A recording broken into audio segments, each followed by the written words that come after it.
Bonjour mesdames et messieurs. Bonjour mesdames et messieurs et bienvenue dans un nouvel épisode du Lucie Show. Donc dans cet épisode on va parler d'un des deux films les plus attendus de l'année 2023 et étant donné que ce n'est pas Oppenheimer, ce sera Barbie. Donc le film Barbie je l'attends depuis une éternité, depuis qu'il avait été annoncé, notamment parce que je suis une fan inconditionnelle du cinéma de Greta Gerwig et quand j'ai su que c'était elle qui était à la réalisation, j'étais dans un état pas possible, j'avais trop hâte. Bref, résultat, je suis allée le voir la semaine dernière en même temps que Oppenheimer, je me suis fait une journée de cinéma. Je peux vous dire qu'à la fin de la journée, mec, mon cerveau était en surébullition, je n'avais plus d'ouïe.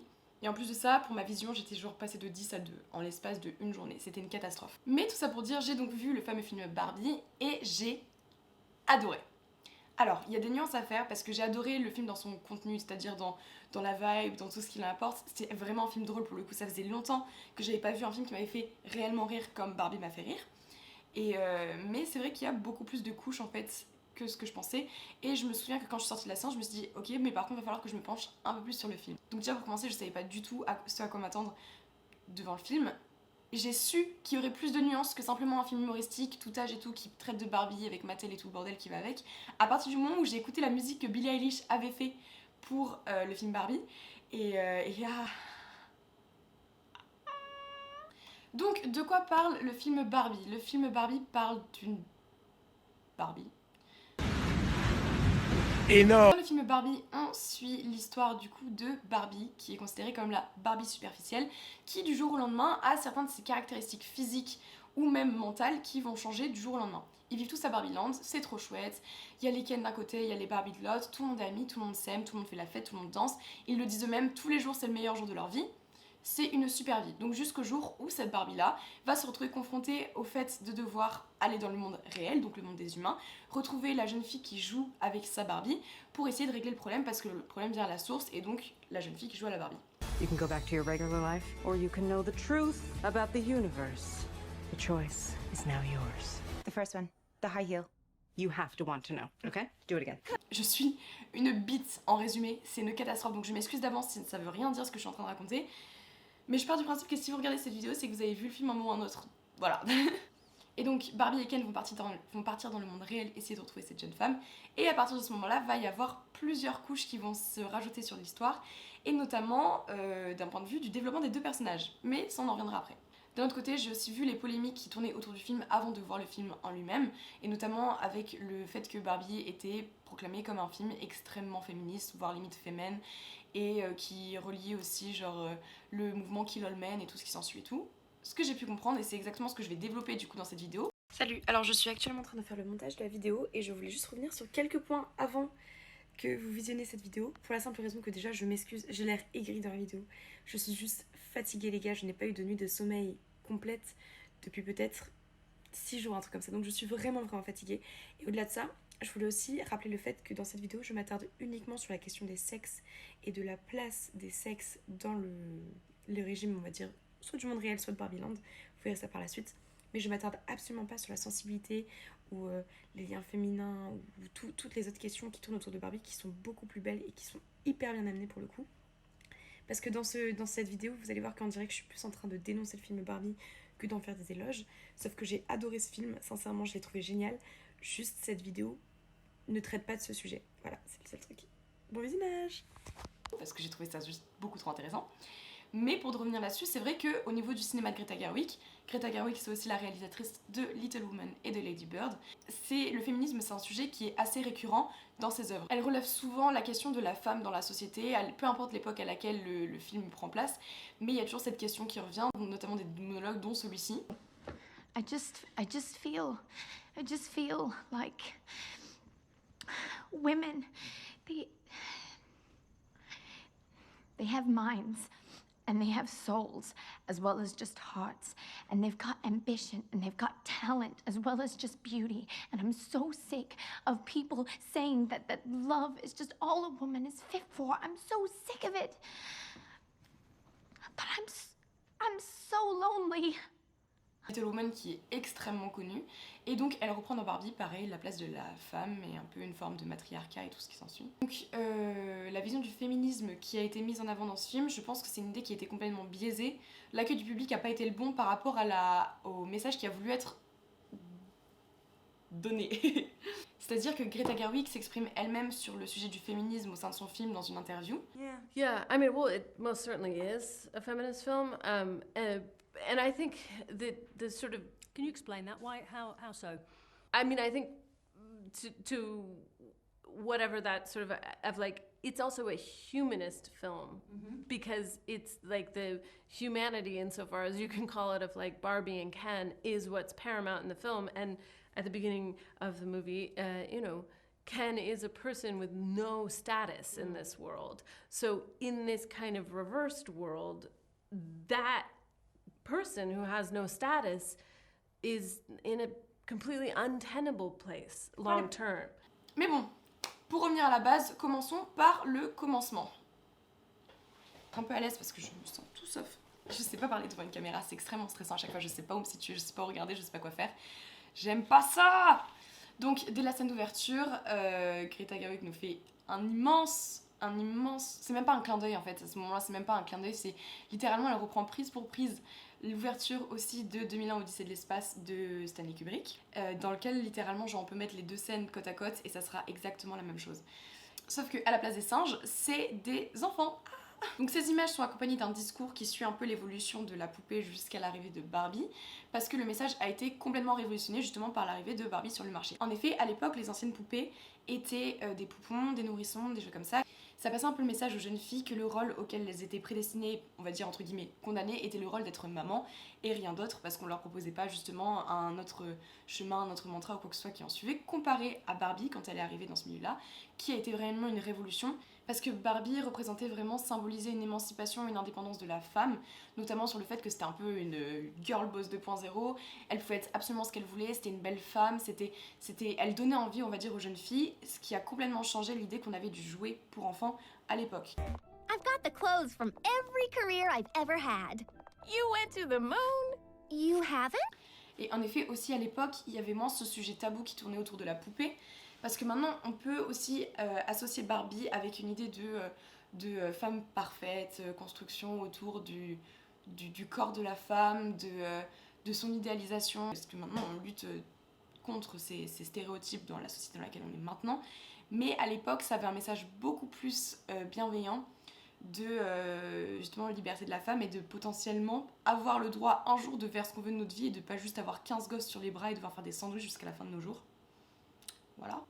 Ce qui nous emmène maintenant au sujet principal qui concerne Barbie et pour commencer Barbieland. Barbieland, qu'est-ce que c'est? C'est un peu une forme d'utopie féministe dans laquelle les femmes sont au pouvoir sous tous les sens du terme. C'est-à-dire que déjà au pouvoir dans le sens radical parce que c'est elles qui font partie du gouvernement, la présidente est une femme, tous les autres métiers, mais n'importe quel corps de métier, que ce soit médecin, que ce soit éboueur, que ce soit peu importe le corps de métier, ce sont des femmes.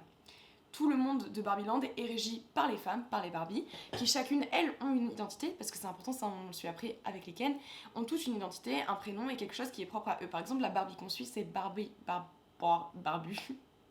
C'est Barbie stéréotype, qui regroupe justement tous les clichés stéréotypes possibles et inimaginables, mais à côté de ça, elle a sa copine qui s'appelle je sais plus comment, mais qui, elle, est Barbie médecin. Ensuite, on a Barbie avocate et tout le reste. Enfin, elles ont vraiment une identité qui est propre à elles-mêmes et c'est vraiment des girl boss. Elles régissent le monde dans lequel elles vivent. Et à côté de ça, on a les Ken. Déjà, je dis les Ken au pluriel parce que les Ken n'ont pas d'identité, c'est-à-dire que tous s'appellent Ken, sauf Alan. Et tous les Ken n'ont pas spécialement d'identité. Ils sont dans ce monde-là uniquement avec comme but d'être reconnus, vus par Barbie. Et c'est absolument leur seul rôle d'ailleurs, parce que même littéralement le métier de Ken, c'est faire la plage. Genre, c'est tout, ça n'a rien d'autre. Donc c'est un peu un monde utopique qui est basé sur une forme de matriarcat aux extrêmes, où là en revanche, c'est les hommes qui sont plus objectifiés que les femmes. Pas objectifiés dans le sens où il y a une nécessité d'être pris en main, d'être manipulé par les femmes, mais plus dans le sens un effacement de l'homme. Il n'a pas réellement une place dans cet univers. I might stay over tonight. Why? Because we're girlfriend-boyfriend. To do what? Sauf que Barbieland est un peu vendu comme un rêve, c'est-à-dire vraiment une utopie, ce qui fait que le jour où Barbie et Ken sont condamnés à aller dans le monde réel pour essayer de retrouver la jeune femme qui joue avec Barbie, et bien en fait ils se rendent compte que ce n'est pas du tout sur le même modèle que Barbieland et en revanche le monde réel est directement peint comme un monde absolument horrible. Donc c'est-à-dire que pour eux le monde réel est mis en avant comme cassé, c'est-à-dire qu'il suit le modèle du coup du patriarcat plus qu'autre chose. Les femmes ici ne sont pas mises sur un piédestal, tous les rôles ne sont pas associés aux femmes, Et en plus de ça, il y a un peu cette question d'être répondante au sexe dominant qui serait ici considéré comme masculin. Et en fait, ça fait un choc énorme parce qu'on passe d'un monde coloré, un peu joli, tout ce qui va avec et tout, vraiment vendu comme un rêve, à un monde absolument dégueulasse, dépravé, avec des gens qui font peur littéralement aux premières 30 secondes dans lesquelles ils arrivent dans ce monde-là. Le problème, c'est que le monde réel est peint au bout de 30 secondes de film comme un monde absolument horrible, il n'y a aucune nuance. C'est-à-dire que c'est un peint vraiment comme si on vivait actuellement dans un monde absolument, mais genre, terrifiant, que tous les hommes étaient des catastrophes, que toutes les femmes étaient acceptaient le fait d'être réduites à des objets ou quoi que ce soit. Par exemple, ils arrivent et au bout de 30 secondes, la première interaction de Barbie avec un homme, c'est un homme qui lui touche le cul. Ce qui... Enfin, ça peut arriver, hein, je dis pas le contraire, mais c'est pas représentatif du monde dans lequel on vit réellement, quoi. Et du coup, par conséquent, ça accorde le rôle de monde méchant, entre guillemets, au monde réel, parce qu'il est basé sur la base du patriarcat, et non pas sur le même modèle que Barbieland, qui serait ici la base à laquelle on devrait se fier pour considérer un monde comme parfait. De même, dans le monde réel, les premiers rapports qu'on a avec les hommes, c'est des hommes qui ont une image d'une forme d'ascendance sur la femme, une objectification de celle-ci aussi, du coup, rien qu'avec le fait de se faire toucher le cul par Barbie, ou les policiers, la façon dont ils réagissent à chaque fois que Barbie se fait arrêter, ou encore tout simplement avoir le plein pouvoir et être au courant qu'ils ont plus de force ou de... Attendez. Pardon. Pas très classe, on va dire. Ce qui concrètement est le même modèle que Barbieland, mais juste mis à l'inverse. Dans le sens où on nous ferait comprendre que le fait qu'il y ait un monde comme ça qui soit régi par des femmes, ce soit quelque chose de positif. Par contre, si c'est les hommes qui sont au pouvoir, directement ça change tout. Et là, on est dans un monde horrible, c'est une catastrophe et tout, alors que c'est exactement le même modèle qui s'applique à Barbieland. Juste à la place d'avoir du patriarcat au pouvoir, c'est du matriarcat. C'est tout, c'est la seule chose qui change. Le personnage en revanche qui trouve vraiment sa place dans le monde réel, c'est le personnage de Ken, parce que pour la première fois de sa vie, il se reconnaît avec une forme d'identité. Barbie. Hi, Barbie. Hi, Barbie. Hi, Barbie. Hi, Barbie. Hi, Barbie. Hi, Ken. Hi, Ken. C'est-à-dire que les gens le respectent, même à un moment, ça m'a fait rire, mais le fait qu'il soit autant ébahi à l'idée que quelqu'un lui ait demandé l'heure, que quelqu'un l'ait respecté, que quelqu'un lui ait ouvert la porte, ça fait qu'il n'est plus uniquement le copain de Barbie, mais qu'il est Ken. Pour lui, du coup, le patriarcat, c'est vraiment l'idée parfaite. C'est le monde idéal, parce que du coup, il a du pouvoir. But I'm a man. But not a doctor. Can I talk to a doctor? You are talking to a doctor. And I need a clicky pen? No. A sharp thing? No. There he is. Doctor! Somebody get security. Et au début, loin de là le fait qu'il associe le patriarcat avec le fait de réduire les femmes à de la merde, mais juste tout simplement, il aime l'idée de pouvoir avoir du pouvoir et de voir aussi sa voix s'exprimer, on va dire. Puis ensuite, après, on suit tout ce qui est le périple de Barbie, les mésaventures qui leur arrivent en chemin et tout ce qui va avec. Et au moment où Barbie revient avec justement sa super copine et sa fille... Parce que je me souviens plus. Au moment où Barbie revient justement à Barbieland et que Ken est entré avant, Ken a eu le temps d'instaurer le modèle du patriarcat au monde complet de Barbieland, et par conséquent, c'est plus tout rose et paillettes pour les femmes qui sont sur place. Quand Barbie revient, on a vraiment l'impression d'assister à une fête de frat boys toute la journée, basée sur un modèle où c'est les hommes et les chevaux qui dirigent. C'est logique, quoi.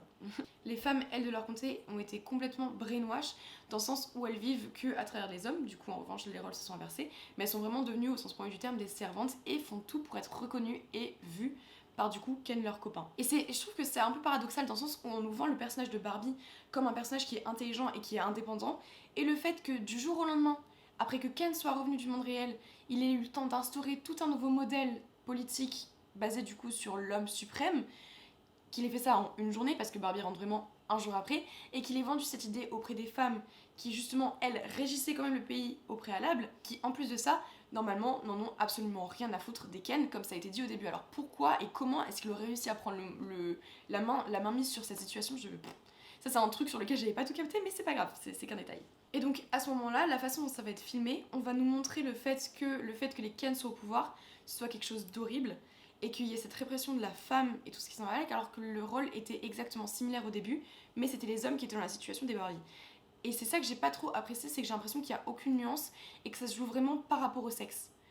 Parce que le modèle dans lequel on est nous, sans parler du film, c'est plus un modèle qui est basé justement sur l'idée du patriarcat. Je pense sincèrement que vous pouvez me donner 25 balles à chaque fois que je dis le mot patriarcat, ça ne s'arrêtera jamais. C'est justement sur cette idée de patriarcat, comme quoi, si on inversait et qu'on utilisait le même mode que les Barbie dans Barbieland, dans notre vie actuelle, je veux dire dans le monde réel, ça fonctionnerait beaucoup mieux. C'est une nuance que j'ai pas trop compris ou qui a mal été présentée, je trouve, parce que c'est un truc qui fait que je peux comprendre qu'il y ait des hommes du coup qui aient absolument pas apprécié le film parce qu'ils ont eu l'impression de se sentir complètement dégradés. Donc par la suite, on a aussi une réinversion des rôles à partir du moment où Barbie rentre à Barbieland et reprend le contrôle. Et en reprenant le contrôle, elle le fait en prenant les femmes une à une et en leur donnant un discours féministe qui leur fait comprendre ce que ça devrait être réellement leur place. Et à partir de ce moment-là, elles sont détachées complètement du brainwash et s'allient les unes avec les autres contre les hommes pour récupérer le pouvoir. C'est un discours féministe sur la condition des femmes par rapport au traitement qu'elles reçoivent des hommes et le fait qu'elles n'aient pas besoin justement de s'accroupir ou d'accepter une forme d'ascendance masculine sur elles. Enfin, c'est un très beau discours, c'est un moment très émouvant du film, ça c'est sûr, mais je trouve que c'est un discours qui nous pousse à détester les hommes plutôt que de mettre en place une forme de rééquilibrage du pouvoir des sexes dans le truc. Je trouvais ça juste tellement dommage. C'est comme si, on va dire, ça prenait une forme de suprématie féminine. Je pense aussi qu'il y a une mauvaise lecture du personnage de Ken dans le film, parce que pour moi, le film dénonçait aussi le malheur que provoque le patriarcat sur les femmes, mais aussi sur les hommes. Parce qu'on se rend compte au fur et à mesure que chacun des Ken ne vit, quand ils ont le pouvoir, uniquement par la reconnaissance de leur entourage, ou alors que ce soit leur entourage, le bien matériel, le fait de pouvoir être associé à une Barbie qui va justement les prôner, être sous leur aile, les idolâtrer et tout ce qui va avec. And Ken. There is no just Ken.